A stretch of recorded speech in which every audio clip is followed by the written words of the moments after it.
Manik Angkeran adalah putra seorang Brahmana bernama Sidimantra. Mereka tinggal di Kerajaan Doha, Bali. Waktu itu, Pulau Bali belum berpisah dengan Pulau Jawa. Manik Angkeran adalah anak yang cerdas. Sayangnya, ia mudah dipengaruhi oleh teman-temannya. Suatu hari, Manik Angkeran melihat orang-orang yang sedang berjudi dan menyabung ayam. Ia amat tertarik. Wah, tak perlu bekerja keras untuk bisa kaya. Cukup bermodalkan seekor ayam saja, pikirnya. Ia lalu pulang dan memecahkan celengannya untuk membeli seekor ayam jago yang besar dan kuat.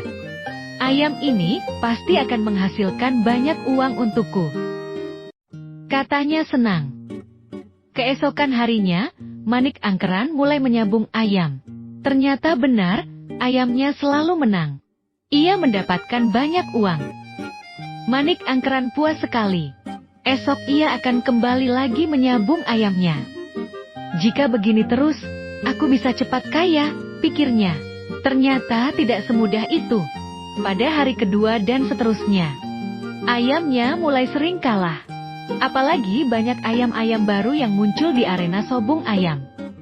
Mereka mengalahkan ayamnya dengan mudah. Dalam sekejap, uang Manik Angkeran pun ludes.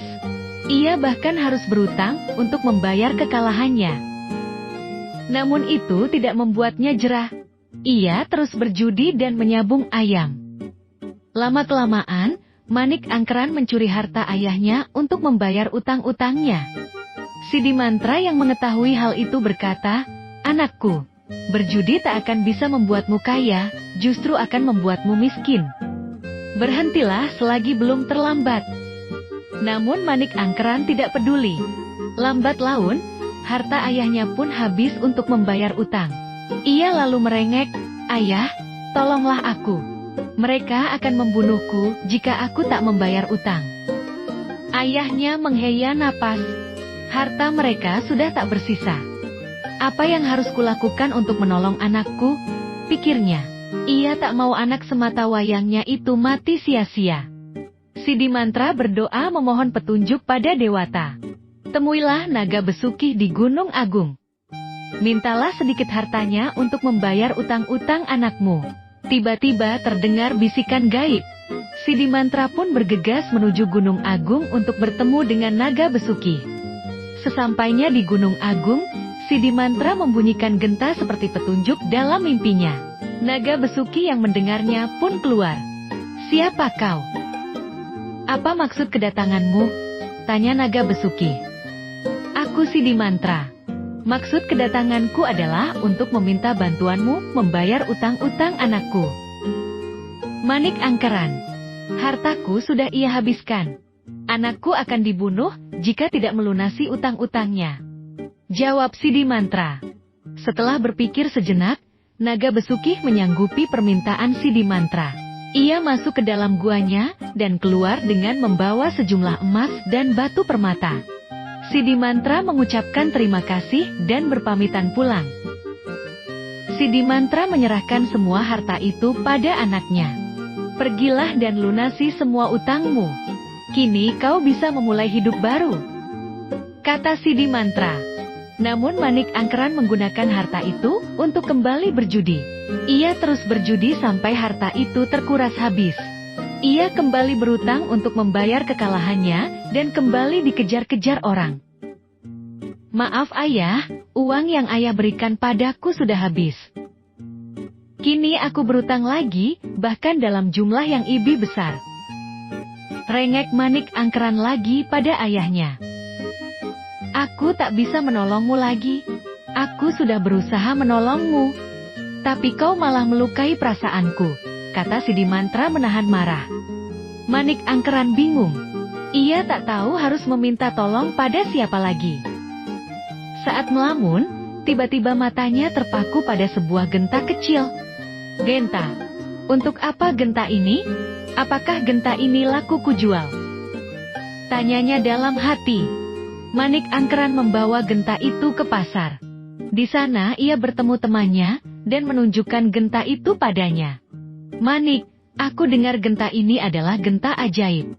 Genta ini digunakan untuk memanggil naga besuki yang tinggal di Gunung Agung. Barangkali ayahmu telah menemui naga besuki untuk meminta harta. Tanya temannya. Benar juga. Pasti ayah mendapat harta itu dari naga besuki, kata Manik Angkeran. Manik Angkeran tak mau menyia-nyiakan kesempatan. Ia segera mendaki Gunung Agung dan membunyikan genta ajaib itu. Naga besuki menemui Manik Angkeran. Maaf naga besuki. Namaku Manik Angkeran, putra dari Sidi Mantra. Bisakah aku meminta sedikit hartamu lagi untuk melunasi utangku? Tanya Manik Angkeran. Banyak sekali utangmu. Tapi baiklah untuk terakhir kalinya. Aku akan memberimu sedikit harta. Setelah ini, kau tak boleh kesini lagi untuk meminta harta. Jawab naga besuki. Naga besuki mengambil hartanya di dalam gua. Tanpa ia sadari, Manik Angkeran mengikutinya. Betapa takjubnya Manik Angkeran. Dalam gua itu, terdapat setumpuk emas dan permata. Melihat semua itu, timbul niat jahatnya. Ia ingin membunuh naga besuki dan menguasai hartanya. Ia menghunus pedang dan menyabetkannya ke tubuh naga besuki. Naga besuki terluka, tak menyangka kalau Manik Angkeran akan membunuhnya. Naga besuki sangat marah dan menyemburkan api dari mulutnya.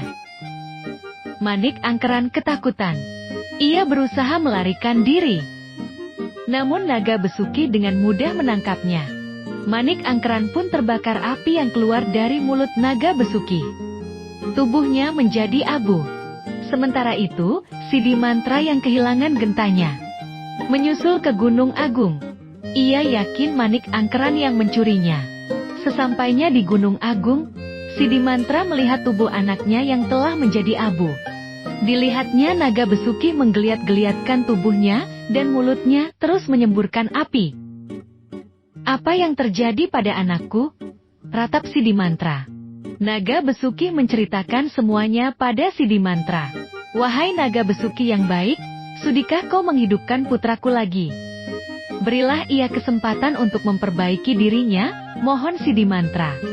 Naga besuki berpikir sebentar, lalu menjawab, baiklah. Aku akan menghidupkan putramu lagi. Namun, ia tak boleh pulang denganmu. Harus tinggal di sini dan menjadi muridku. Aku akan mendidiknya agar menjadi orang yang baik dan berilmu. Apapun yang kau lakukan, asal itu membuat anakku menjadi orang yang baik, maka lakukan, jawab Sidi Mantra. Dengan kesaktiannya, naga besuki menghidupkan kembali Manik Angkeran. Ampuni aku ayah, ampuni aku naga besuki.